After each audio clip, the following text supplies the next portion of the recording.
안녕하세요 여러분, 집에서 돈 버는 방법 집돈버구추입니다. 네, 지난주 NH 스펙 32호가 금요일에 상장을 했고 월요일인 오늘은 상장이 없고요. 이제 내일 테라뷰 홀딩스의 단독 상장입니다. 테라뷰는 에임드바이오와 겹치면서 증거금이 거의 안 들어왔던 곳이었죠. 기대치가 사실 별로 없었고요. 저도 사실 남는 자금 조금 들어갔습니다. 근데 이게 중요한 게 수요 예측이 안 좋았기 때문에 만약 내일 이곳도 막 더블 이상 가준다면요, 남은 곳들 수급 좋을 수 있습니다. 뭐 더블이 아니라 50% 이상만 띄워줘도 좋겠죠. 네, 그럼 오늘 상장 전에 최종 점검 해보겠습니다. 구독, 좋아요, 댓글 남겨주시면 저에게 큰 힘이 됩니다.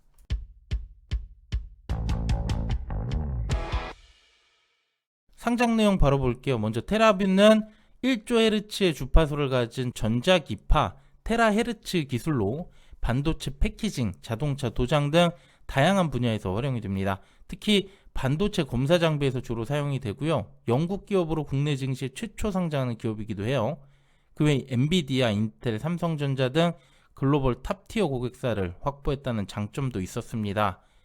주관사는 삼성증권이고요. 공모가 밴드 상단 8,000원으로 확정이 됐습니다. 시총은 2천억 후반대고요. 수요 예측이 참여수도 좀 적었고요. 확약도 10%밖에 안 됐습니다. 그리고 유통금액은 900억대로 무거웠죠. 여기 기간 최종 확약을 보면 수요 예측 대 확약 이제 뭐 의미가 있을까라는 생각이 드는데요. 최종 76.3%로 7배 이상 상승을 해줬습니다. 비록 15일에 몰렸지만 6개월도 10%, 1개월 20%까지 있었네요. 그래서 최종 유통 물량은 약 925만 주, 비율 26.8%가 됐고요. 기존 주주가 20%로 다수를 차지합니다. 그래서 최종 유통 금액 740억으로 200억 넘게 줄여줬습니다. 700억대면 역시나 무겁긴 하지만 최근 수급이라면 아주 힘든 물량은 또 아니에요. 유통 물량 세부적으로 보겠습니다. 기타 주주가 상당히 많은데 외국계 벤처 및 전문 투자자라고 볼 수 있고요. 그 외 공모 주주와 국내 벤처금융 등이 있습니다. 기존 주주의 투자 단가 조금 뒤에 볼 거고요. 보호회사에는 1개월 뒤부터 나올 물량이 많고 또 기관들의 15일 물량도 많았죠. 오래 가져가기엔 부담스러운 종목이에요.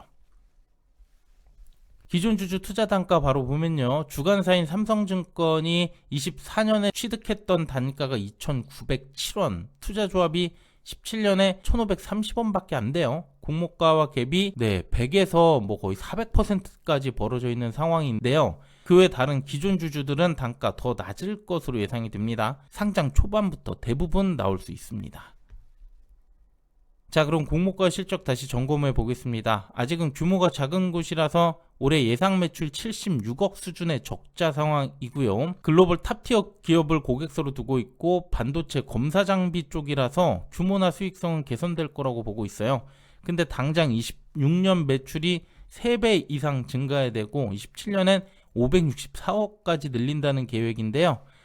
네, 좀 무리가 있지 않나. 수요 예측 때도 그런 생각이 들었었죠. 그 다음 공모가 산정 과정 보면 반도체 검사 및 계측 관련 사업 비중 50% 이상인 곳, 또 반도체 후공정 패키징 검사 장비 제조 사업을 하는 3곳을 선정을 했습니다. 2곳이 해외 기업이고 이들의 PER이 상당히 높았던 만큼 공모가 적정성 판단하기 어려웠습니다. 여기 27년 추정 단기 순이익을 적용했는데 27년 매출이 564억을 달성해야 되거든요. 실적 갭이 상당히 컸다는 거고 할인율 33%대로 높게 적용했지만 앞서 유사기업의 높은 PR과 실적 달성 여부가 불확실하다는 점 때문에 가격은 사실상 과도하게 느껴졌습니다. 역시 공모가 좋지 못한 상황인데 이제 믿을 구석은 상장일 수급입니다. 최근에 스펙들 많이 상장을 했었죠. 상장 당일은 물론 이후에도 공모가로 돌아가지 않고 있는 모습인데요. 스펙은 원래 상장 초반에 반짝 올랐다가 오후에는 서서히 공모가로 다시 빠지잖아요. 삼성 스펙, 미래 95, 최근 NH 스펙까지 아직도 공모가 위에 있습니다.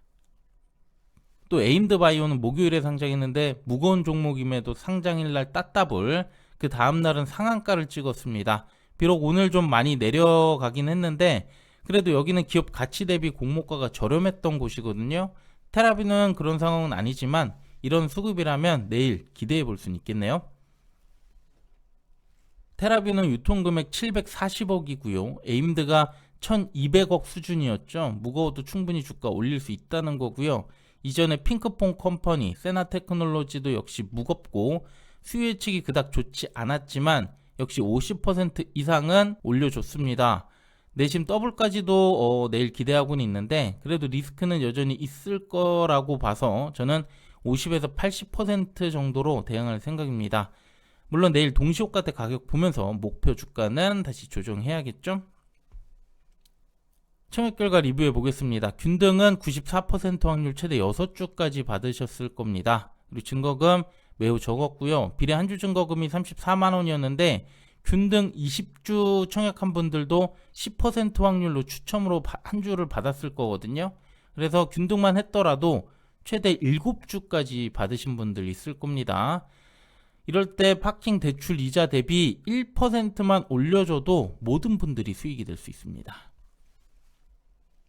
마지막 주가 범위 볼게요. 테라뷰 홀딩스의 공모가는 8,000원이고요. 주가는 최소 4,800원에서 최대 32,000원까지 가능합니다.